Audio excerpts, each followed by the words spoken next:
나의 달려갈 길과 주께 받은 사명입니다. 한번 해볼까요? 나의 달려갈 길과 주께 받은 사명.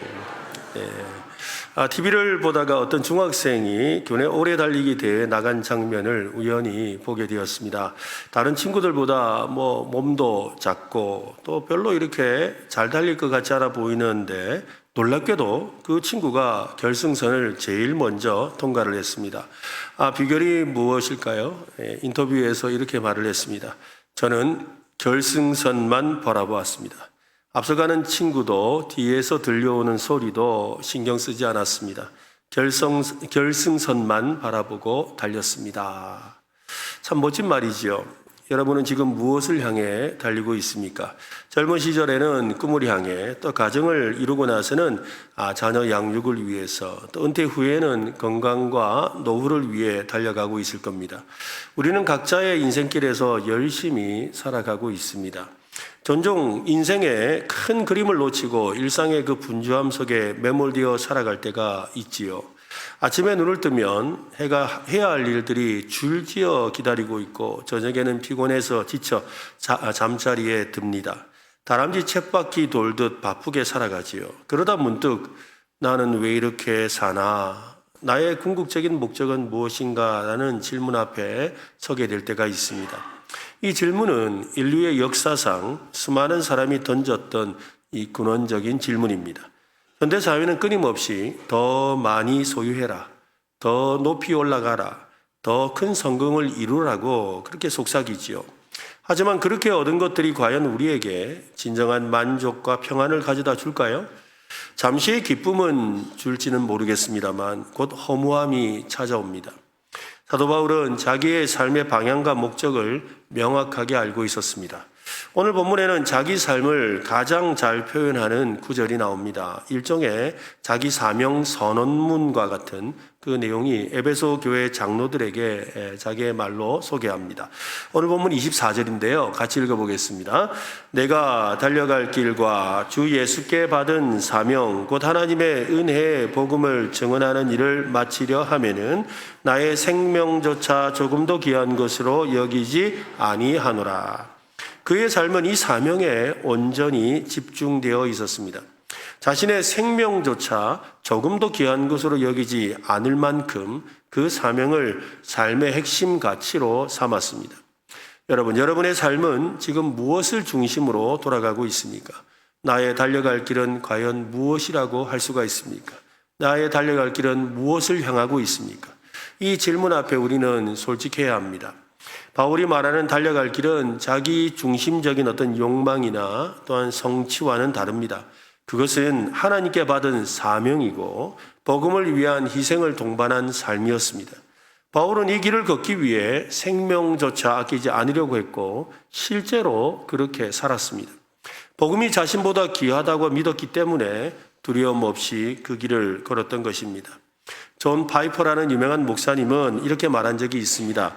당신의 인생이 바닷가에서 조개 껍데기를 모으며 끝나는 것이 아니라 하나님을 영화롭게 하는 사명으로 마무리되기를 바란다.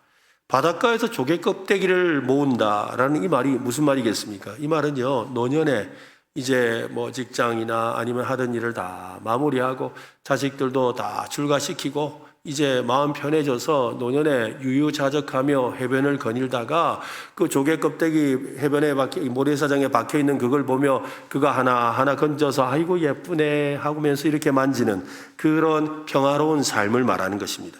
우리의 인생이 바닷가에서 조개 껍데기를 모으며 끝나는 것이 아니기를 바란다. 여러분, 어쩌면 우리의 인생의 목표가 그거 아닌가요?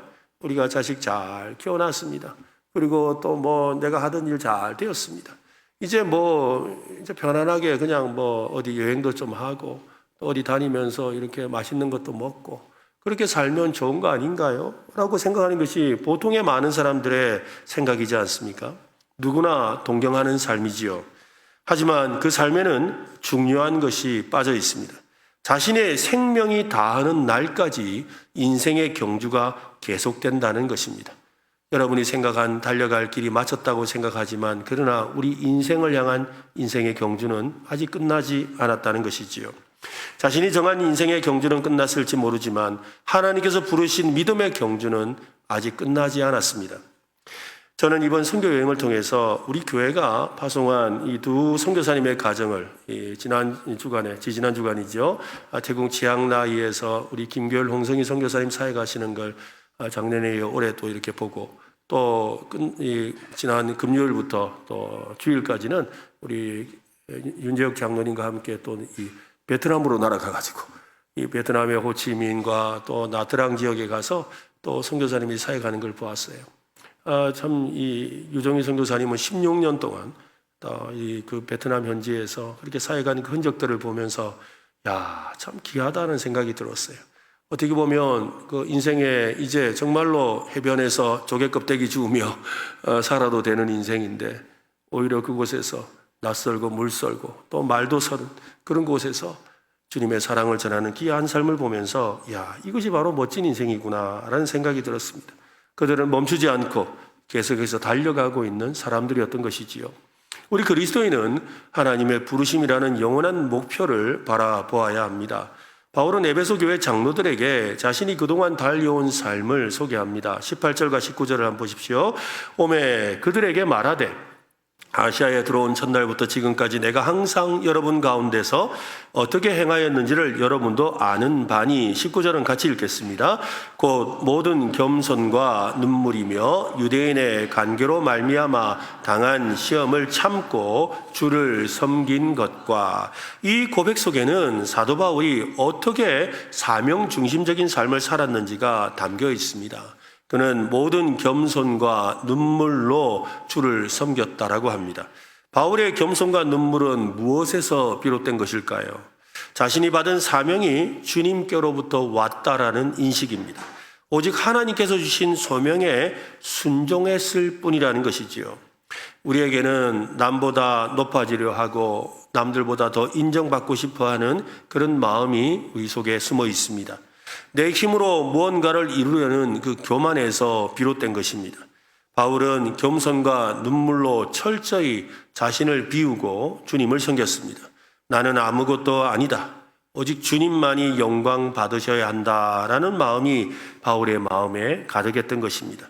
그런 마음을 잘 보여주는 말씀이 있지요. 빌립보서 1장에 보면 그들은 나의 매임에 괴로움을 더할 줄로 생각하여 순수하지 못하게 다툼으로 그리스도를 전파하느니라. 그러면 무엇이냐?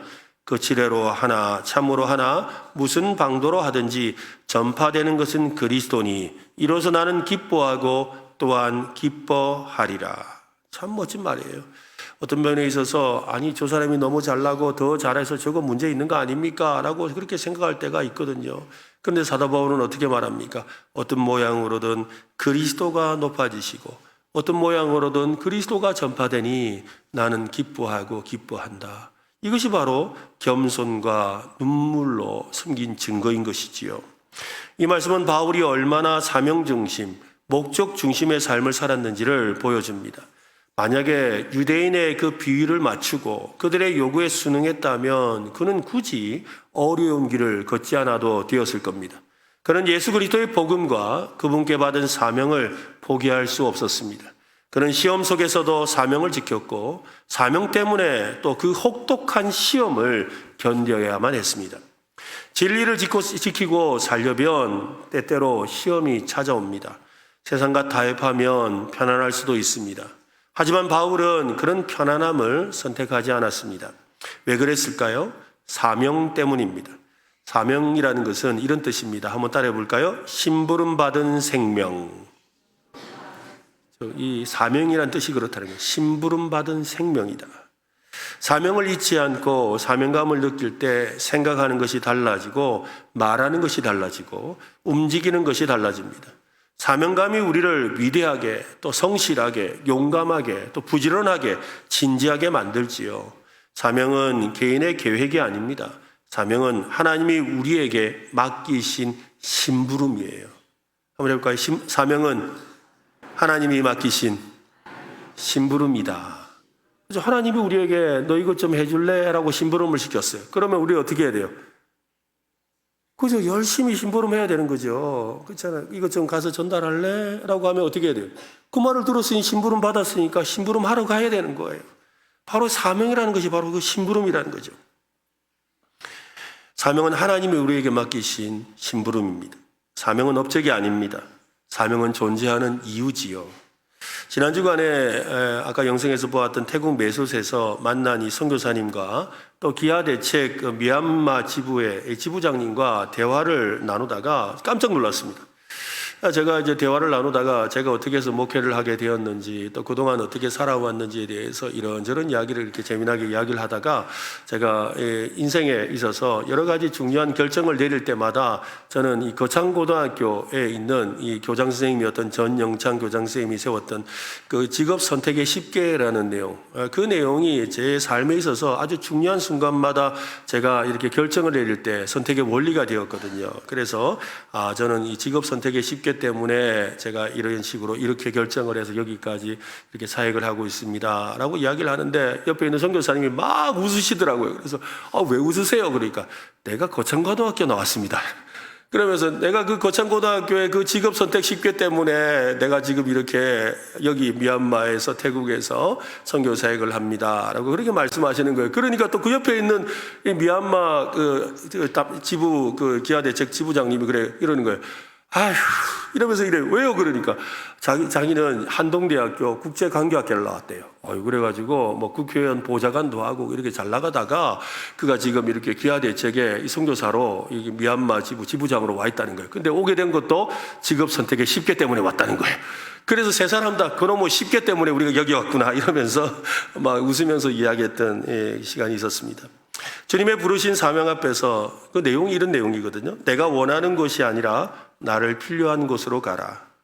부모나 아내나 약혼자가 결사 반대하는 곳이면 틀림없다. 의심 말고 가라. 왕관이 아니라 단두대가 기다리는 곳으로 가라 라는 그 말을 떠올리면서 모두가 지금까지 달려왔다고 그렇게 세 사람이 같은 이구동성으로 이렇게 고백하고 있었어요. 바울이 사명을 달려갈 길이라고 표현한 이유가 거기에 있습니다. 누가 대신 달려줄 수 없는 내가 끝까지 완주해야 할 그 길입니다. 우리는 다양한 사명에 헌신하며 삽니다. 자식을 키우는 것에도 사명이 필요하죠. 여러분 자녀 키울 때 사명이 필요합니다. 이 아이를 통해서 하나님이 어떤 영광을 받으실지 사명으로 키우시기 바랍니다. 그죠? 여러분 기분으로 키우면 안 돼요. 기분 좋을 때는 잘해주다가 기분 나쁘면 엉망을 하면 안 돼요. 사명으로 하는 거예요. 아이가 잘하든 못하든 사명으로 키워야 돼요. 남편과 아내가 결혼 생활을 포기하지 않고 행복한 가정을 이루는 것도 사명입니다. 요즘에 심각한 문제 중에 하나가 바로 황혼이혼이잖아요. 황혼이혼. 이 황혼이혼 왜 하는 거예요? 그 사명이 없으니까. 이제 우리 나이가 들었으니 각자 삽시다. 실제로 어떤 부분은 그런다 하더라고요. 우리 자식들 다 출가시키고 나면 우리 이혼하는 거다잉. 그리고는 자식 출가 다 하고 나니까 결혼식 다 끝나자마자 바로 이혼한다 하더라고요. 왜 그래요? 그게 사명이 없으니까. 그죠? 함께 부부가 살아가는 일이 사명인 것을 놓치는 거죠. 젊은 부부들이 부부싸움을 하고 찾아와서 우리 이혼하고 싶다고 막 이렇게 항변을 합니다. 목사님 이혼해도 되겠냐고 저한테 묻는데 제가 뭐라 대답해야 될지 참 난감하죠. 그때 제가 해주는 말이 하나입니다. 뭐냐면 사랑으로 살지 말고 사명으로 살아라. 당신 같은 남편, 당신 같은 아내 나니까 받아주고 산다라는 사명으로 살아서 한 사람 변화시키는 일이 우리 사명이다. 맞습니까? 예, 저도 그렇고 저희 아내도 그렇고 우리 같이 대화하면서 그렇더라고요. 그렇지 않고 서로 보면 아유 내니까 산다. 사명으로 사는 거예요, 여러분. 예, 사랑으로 살지 말고 뭘로 살아요? 사명으로 사세요, 여러분. 사명으로. 그렇습니다. 직장도 우리가 사명으로 살아야 되지요. 사업도 사명으로 해야 합니다. 농사도 사명이고요. 교회 셀 리더로 섬기는 것도 사명이고 주일학교 교사도 사명이고 교회에서 여러 가지 주차 봉사와 또 여러 가지 섬기는 일도 다 사명이죠. 식당 봉사도 사명입니다. 산모심리에 참여하는 것도 사명이고 선교사에게 크든 작든 어떤 모양으로든 참여하는 것도 사명입니다. 우리는 지금 어떤 목적을 따라 살고 있습니까? 우리의 바쁜 일상 속에서 이 사명을 잊고 살아가지는 않습니까? 내가 하는 일, 내가 추구하는 가치, 내가 시간을 보내는 방식들이 과연 주님께서 내게 맡기신 사명과 연결되어 있습니까? 사명은 우리의 삶의 나침반이 되어서 혼란스러운 이 세상 속에서 우리가 가야 할 길을 분명하게 제시해 줍니다. 나의 달려갈 길이 무엇인지, 또 주님께서 내게 주신 사명이 무엇인지 다시 한번 깊이 묵상하고 그 사명의 길을 힘껏 달려가는 저와 여러분 되시기를 바랍니다. 사도 바울은 자신의 삶과 이 사명을 이야기하면서 놀라운 고백을 합니다. 저는 이 구절이 너무 좋은데 아까 읽었던 말씀인데요. 한 번 더 읽어보겠습니다. 내가 달려갈 길과 주 예수께 받은 사명 곧 하나님의 은혜의 복음을 증언하는 일을 마치려 하면은 나의 생명조차 조금 더 귀한 것으로 여기지 아니하노라. 이 말씀은 저와 여러분의 심장을 울립니다. 자신의 목숨보다 복음의 증거의 사명을 더 귀하게 여긴다고 합니다. 바울은 자신의 삶 전체를 바쳐도 아깝지 않은 복음의 가치를 말하고 있습니다. 단순한 신념이 아닙니다. 자신이 직접 만나고 경험한 사건이지요. 다메섹 도상에서 부르심을 받은 그 사건 말입니다. 다메섹에 있는 예수 믿는 자들을 핍박하고 사로잡기 위해서 다메섹으로 가던 중에 찬란한 빛을 보았습니다. 그 찬란한 빛 앞에 엎드러질 수밖에 없었고 눈이 멀게 되었습니다. 그때 한 소리가 들렸지요. 사울아 사울아 어찌하여 네가 나를 핍박하느냐. 당신은 누구십니까? 라고 할 때 뭐라 그랬습니까? 네가 핍박하는 예수다. 그는 예수님을 만난 것이죠. 그리고 그를 이방인을 위한 사도로 세우겠다라는 그 말씀을 듣고 그는 사도가 되어서 지금까지 헌신하고 있는 것입니다. 복음은 바로 생명의 시작이었습니다. 그가 이제부터 새롭게 살아갈 수 있는 새로운 생명의 시작이었습니다. 자신이 존재하는 이유이기도 합니다. 고린도전서 15장 10절은 이렇게 말합니다. 그러나 내가 나된 것은 하나님의 은혜로 된 것이니 내게 주신 그의 은혜가 헛되지 아니하여 내가 모든 사도보다 더 많이 수고하였으나 내가 한 것이 아니요 오직 나와 함께 하신 하나님의 무엇이다? 은혜다. 하나님의 은혜로다. 바울은 이 복음을 위해 자기의 모든 것을 쏟아 부었습니다. 그에게 있어서 복음은 어떤 선택 사항이 아니었습니다. 할까 말까 이걸 할까 저걸 할까가 아니었습니다. 있어도 그만 없어도 그만도 아니었습니다. 그냥 뭐 갖다 붙여놓는 부가적인 옵션도 아니었습니다. 복음과 은혜에 대한 유일한 자신의 고백이고 응답이었습니다. 복음은 우리를 구원할 뿐만 아니라 우리의 삶의 모든 우선순위를 재정립하게 하는 것이지요. 세상의 헛된 가치에서 벗어나서 영원한 가치를 추구하게 합니다. 바울은 이 복음을 알았기에 세상의 그 어떤 고난과 위협 앞에서도 흔들리지 않을 수 있었습니다. 20절과 21절 말씀을 보세요. 유익한 것은 무엇이든지 공중 앞에서나 각 집에서나 거리낌 없이 여러분에게 전하여 가르치고 유대인과 헬라인들에게 하나님께 대한 회개와 우리 주 예수 그리스도께 대한 믿음을 증언하였다. 바울은 복음의 능력을 확신했습니다. 복음만이 사람들에게 유익을 줄 수 있음을 확신했습니다. 복음은 영혼을 살립니다. 가정을 회복시킵니다. 사람을 일으킵니다. 여러분, 복음이 나라도 살립니다. 여러분, 이 대한민국이 여기까지 오게 된 것, 저는 최근에 뭐 선교나 아니면 외국에 나갈 일이 있어서 보면 우리나라의 위상이 얼마나 높아졌는지 몰라요. 여러분, 우리나라가 가지고 있는 우리나라 사람들이 갖고 있는 이 여권의 파워가 대단합니다. 여권 파워라는 게 뭐냐면 이 여권 비자 없이 갈 수 있는 나라가요 100곳이 넘어요.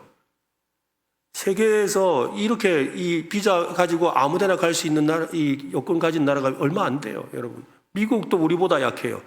왜냐하면 미국은 중동이나 여러 나라들이 거부하기 때문에 못 들어가요. 그런데 대한민국 여권이 얼마나 대단한 권세가 있는지 아세요? 이렇게 대단한 나라가 될 수 있었던 거 뭘까요, 여러분? 우리도 조금 전에 영상에서 보았던 것처럼 그런 어렵고 힘든 시절을 살았잖아요. 예? 정말 천막에서 살고 불과 얼마 전까지도 그렇게 살았어요. 근데 이 땅에 복음이 들어오고 그 복음이 우리의 삶을 변화시키고 진실하고 성실하게 살아가도록 우리를 도전하고 우리를 복을 받는 사람이 아니라 복을 받으려는 사람이 아니라 그저 얻어먹는 사람이 아니라 복을 나누고 베풀 수 있는 사람으로 우리를 변화시켜 주신 은혜입니다. 여러분, 복음이 나를 바꾸고 우리 가정을 바꾸고 나라를 바꿨어요. 이번 선교여행을 통해서 이 점을 저는 확실하게 보고 경험했습니다. 가정을 잃고 삶의 터전에서 도망할 수밖에 없어서 난민으로 불안정한 삶을 사는 이 가정과 아이들을 참 많이 보았거든요. 그들에게 당장 필요한 것은 먹을 것이고 편안한 잠자리고 안정된 일자리처럼 보였습니다. 근데 한 가정을 방문했는데 옥수수밭, 아까 영상에도 잠깐 나왔는데요. 옥수수밭 한쪽에 대나무로 얼기설기 원두막을 만들어 놓았어요. 근데 원두막이라는 게 크지도 않아요. 뭐 이게 조그만해요. 뭐 여기 지금 드럼 놓는 자리 요 정도밖에 안 돼요. 그런 원두막에 4식구, 5식구가 같이 사는 거예요. 근데 이제 그 집을 방문해서 들어가서 앉으려고 하는데 앞에 먼저 들어가고 제가 들어가려고 하니까 제가 키도 크고 덩치도 이러니까 들어갔다가는 큰일 나겠더라고요. 왜냐하면 발을 디뎠는데 그 방바닥도 아니죠. 거기에 대나무를 갖다가 얼기설기 놓아놨는데 제가 밟으면 꺼지겠더라고요. 그래서 저는 들어가지도 못하고 밖에서 이렇게 고개만 내밀고 보았어요. 그럴 정도의 그런 집이에요. 근데 그런 데서 그렇게 살고 있는 거죠. 정말 겨우 비만 가릴 수 있을 정도의 그런 환경이었습니다. 근데 그와 같은 어려운 환경에서도 이 사람들이요, 하나님을 찬양하고 예수 복음을 배우고 있더라는 거지요. 난민학교에서 이런저런 아이들을 축복하며 기도하고 하는데 그 아이들을 보는데요, 그 아이들이 막 공부한다고 얼마나 열심히 하는지 몰라요. 세상에 우리는 얼마나 환경이 좋아요. 근데 걔들은요, 지붕 하나에 정말 그냥 이렇게 판자떼기, 어떤 때는 그냥 천급으로 천을 하나 가려가지고 그 조그마한 데다가 반 7발이에요. 1학년, 2학년, 3학년, 4학년. 그래 앉아가지고 그걸 열심히 공부를 하는 거예요. 그리고 공부를 하는데 또 옆에는 가면 엉망진창인 그런 기숙사 생활을 하고 있어요. 근데도 거기에서도 얼마나 열심히 공부하는지 몰라요. 그리고는 모여가지고 찬송을 하는데, 야, 얼마나 뜨겁게 찬송을 하는지, 뭐, 애들이 그런 노래를 부르더라고. Deep, deep, oh, deep down, deep down in my heart 하면서 예수님의 사랑이, yes, Jesus in my heart 이러면서 예수님이 내 마음에 있습니다. 그러고 막 찬양하는 거예요. 그래서 저보고 한 말씀을 하라 그래요. 그래가지고 얘들한테 물었어요. 얘들아, 너희 마음속에 예수님이 계시니? 하니까, 아멘! 그래요. 그래가지고 제가 못 믿겠어요. 그래가지고 예수님이 자기 마음에 있다고, 자기 딥다운 in my heart, 자기 마음의 깊은 곳에 예수님이 있다고 믿는 어린이 한번 손 들어봐요 하니까 전부 다 손을 드는 거예요. 네, 그런 아이들을 보면서 제가 마지막에 한마디 한 게 그거예요. 여러분이 미얀마의 미래입니다. 지금은 여러분이 이렇게 살고 있지만 여러분의 모습을 통하여, 여러분을 통하여서 하나님이 여러분을 변화시키고 여러분의 나라를 변화시킬 겁니다. 그러면서 우리 같이 가셨던 우리 진량제일교회 목사님하고 다 같은 이야기했어요. 우리도 여러분처럼 어려운 시절이 있었어요. 하나님께서 대한민국을 축복하시고 이렇게 복을 주신 것처럼 오늘 여러분을 통해서도 예수 복음을 통하여 그런 놀라운 하나님의 역사가 일어날 줄로 믿습니다. 네, 그 고백을 함께 나누었습니다. 복음을 증언하는 일은 목회자나 선교사에게만 주어진 일이 아닙니다. 직장인으로 또 부모로 또 학생으로 삶의 다양한 자리에서 복음을 살아내고 말과 행동으로 드러내는 것이 복음을 증언하는 삶입니다. 하나님은 우리 각자에게 이 복음의 증인이 되라는 사명을 주셨습니다. 단지 교회 안에서만이 아니라 집집마다 찾아가고 사람마다 대면하고 때를 어떤지 못 어떤지 전했던 바울과 같은 삶을 우리는 살아야 합니다. 우리는 종종 말하지요. 복음이 중요하다. 그런데 정말 우리의 삶을 돌아보면 그 복음이 생명보다 귀한가라고 되묻게 됩니다. 세상 일 때문에, 또한 자존심 때문에, 사람들의 평판 때문에, 때로는 작은 편안함을 위해 복음을 미루고 타협할 때가 얼마나 많습니까? 바울은 지금 예루살렘으로 올라가고 있습니다. 어떤 일이 기다릴지 모른다고 합니다. 22절과 23절인데요. 같이 쭉 한번 읽어보겠습니다. 보라, 이제 나는 성령에 매여 예루살렘으로 가는데 오직 성령이 각 성에서 내게 증언하여 결박과 환난이 나를 기다린다 하시나. 그런 상황이 기다리고 있음을 알지만, 그죠? 왜냐하면 그가 지금 이제 배를 타기, 예루살렘으로 가려고 배를 타기 위해서 여러 성을 거쳐오는 과정에서 각 성에 들어갈 때마다 성령의 감동을 받은 선지자와 예언자들이 바울에게 말을 하는 거예요. 뭐라고 하느냐면, 당신 예루살렘으로 가면 안 됩니다. 예루살렘으로 가지 마세요.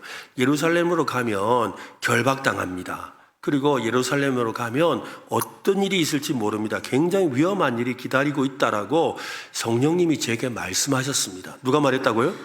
성령님이. 성령님의 말씀하신 일이라는 거예요. 그러니 그 이야기를 그가 곳곳에서 들었다는 거예요. 하지만 그는 멈추지 않으려고 합니다. 왜 그럴까요? 복음을 향한 그의 헌신은 선택이 아니라 사명의 응답이었기 때문입니다. 여러분, 사도 바울에게 당신 예루살렘에 가면 결박될 것이고 또 옥에 갇힐 것이라는 그 말을 성령님이 어떤 사람들을 통해서 전해준 이유가 뭘까요? 전한 이유가 뭘까요? 전한 이유가 뭐겠습니까? 여러분, 그 이야기를 들을 때 내가 어떤 대답을 하느냐가 내가 지금 어떤 사명을 가졌느냐입니다. 만약에 나의 영달과 나의 평안과 나의 안녕을 생각한다면 당신 예루살렘에 가면 결박될 것이고 옥에 갇힐 것이고 죽을 것입니다 하는 말을 듣는다면 어떻게 해야 될까요? 안 가야죠. 그렇지 않습니까? 아이고, 가지 말라는 뜻이네. 아이고, 성령님께서 미리 나에게 그 길을 가지 말라고 막아주시네 라고 생각하겠지요. 그런데 나의 달려갈 길과 주 예수께 맡은 사명, 그 사명을 하면은 내 생명도 조금 더 아깝다고 여기지 않겠다라고 고백하는 그 사도 바울의 사명이니까 그 말을 듣는 순간 어떤 생각이 들까요? 더 단단히 준비하고 가야 되겠네. 더 내가 단단히 무장하고 가야 되겠구나. 그 생각을 하는 거지요. 성령님이 그 말씀을 하셨던 내용이 중요한 것이 아니라 그 성령님의 말씀하시는 그 내용에 내가 어떻게 지금 선택하고 있느냐가 중요한 거예요. 그것이 바로 내가 어떤 사명을 가지고 살아가느냐를 보여주는 것이지요. 여러분, 사명에 대한 응답, 이것이 바로 복음에 대한 헌신입니다. 바울은 여러 사람으로부터 앞으로 일어날 일에 대한 경고를 들었다고 했습니다. 그러나 그는 그 일에 대해서 내 생명조차 귀한 것으로 여기지 않겠다라고 대답을 했습니다. 너무나 극단적이라고 느껴질 수도 있습니다. 하지만 무모한 짓이 아닙니다. 자기 생명을 멸시하려는 것이 아닙니다. 비교의 대상이 바뀐 것입니다. 복음이 너무 귀하기에 생명조차 상대적으로 덜 귀하게 여긴다는 말이지요.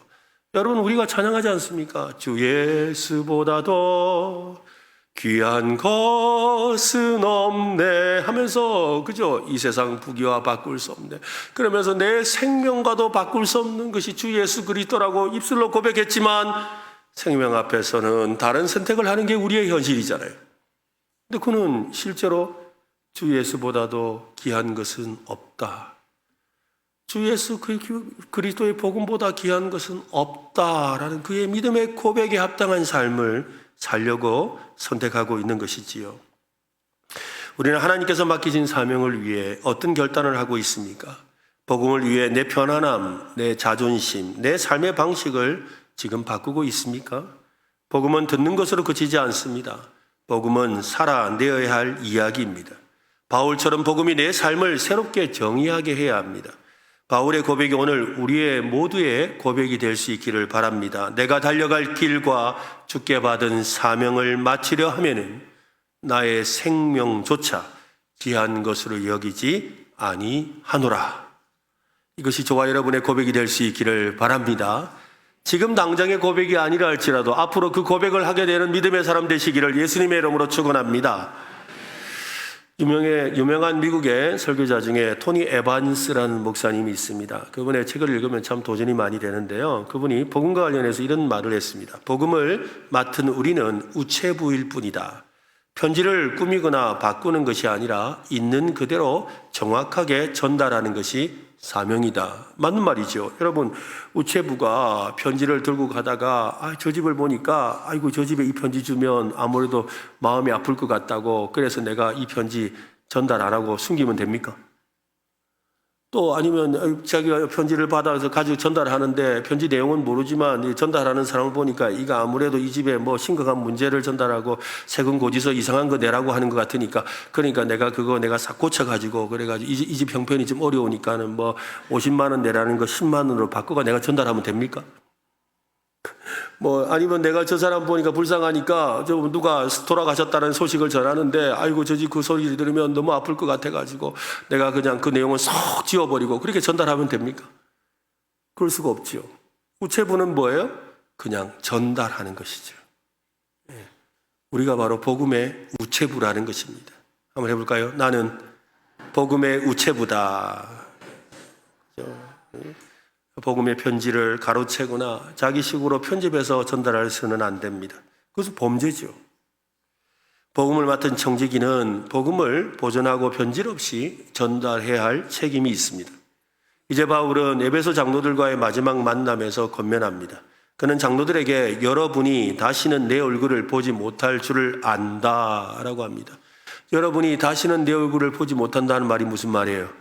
내가 가면 아마 내 인생 끝날 것 같다 이 말인 거죠. 얼마나 가슴 찢어지는 말입니까? 그 말과 함께 아주 중요한 선언을 합니다. 26절과 27절인데요. 같이 읽겠습니다.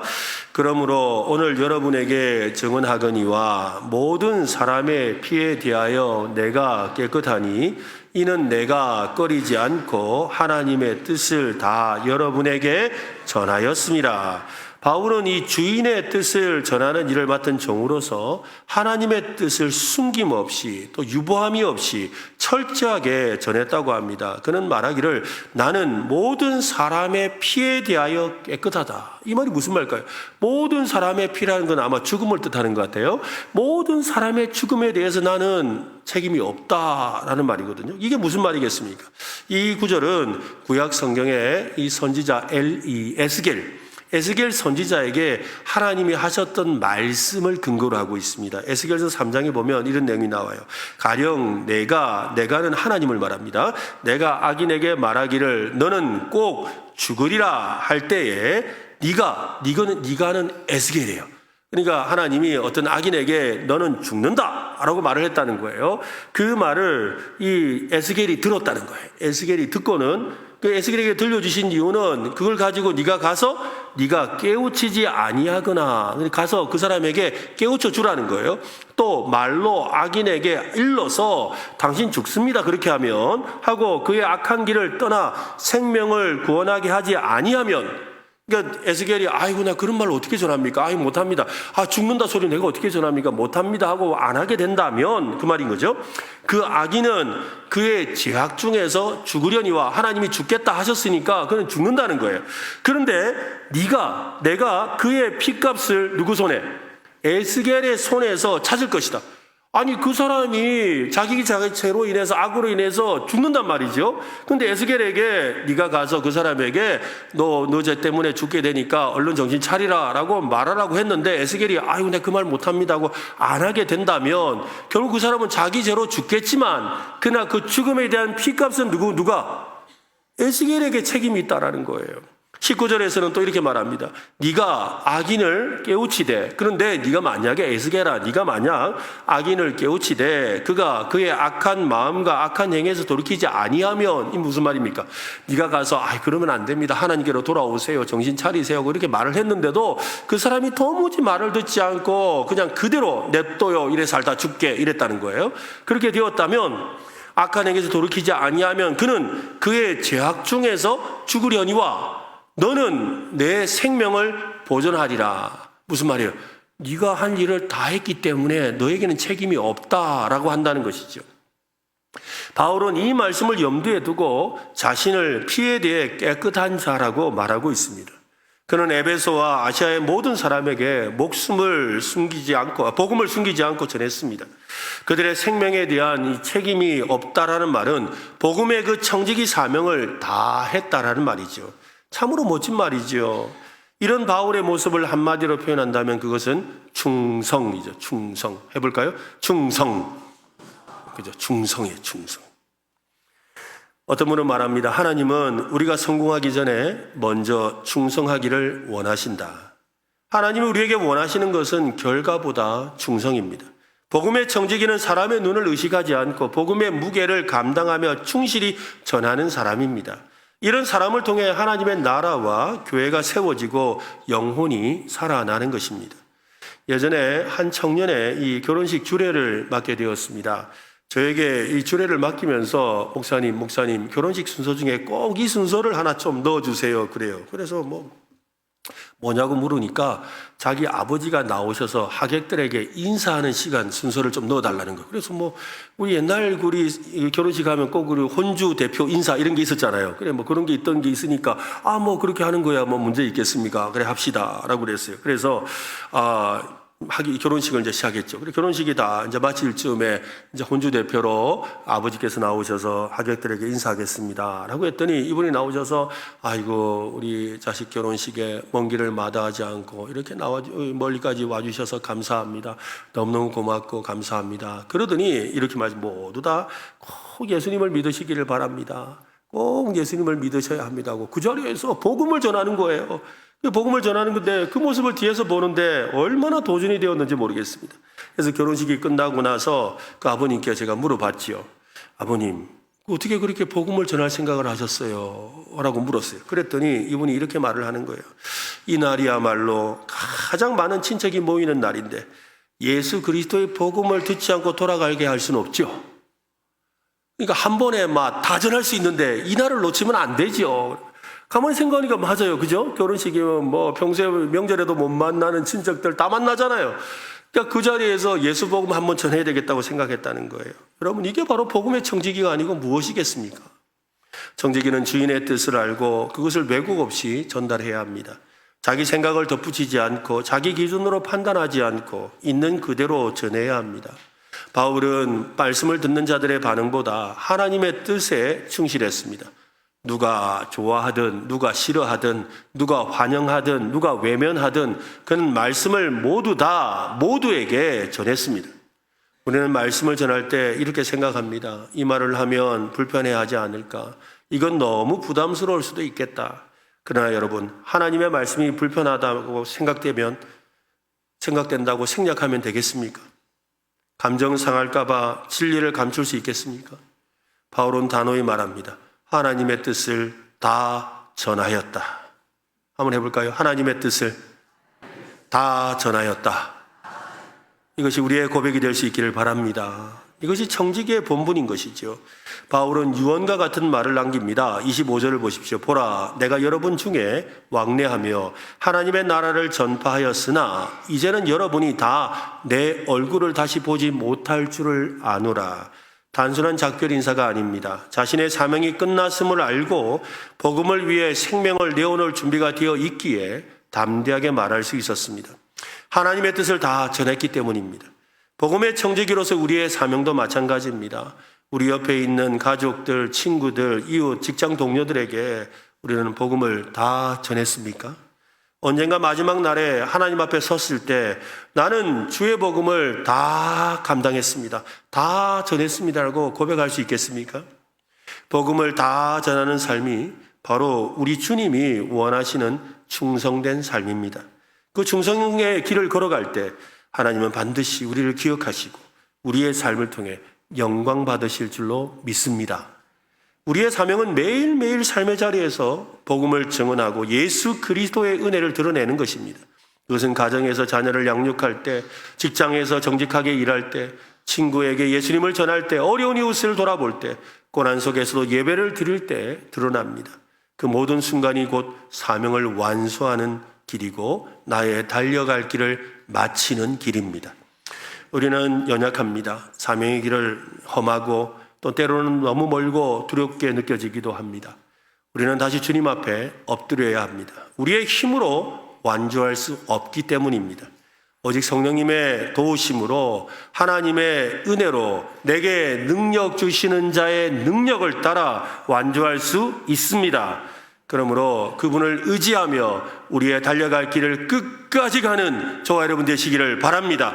그래서 우리의 마지막 순간에 바울처럼 나는 나의 달려갈 길을 달렸고 주께 받은 사명을 다 하였다 라고 주님 앞에서 고백할 때 주님이 우리에게 이 말 해주셨으면 좋겠습니다. 잘 하였도다. 착하고 충성된 종아. 이 말을 듣는 저와 여러분 되시기를 예수님의 이름으로 축원합니다.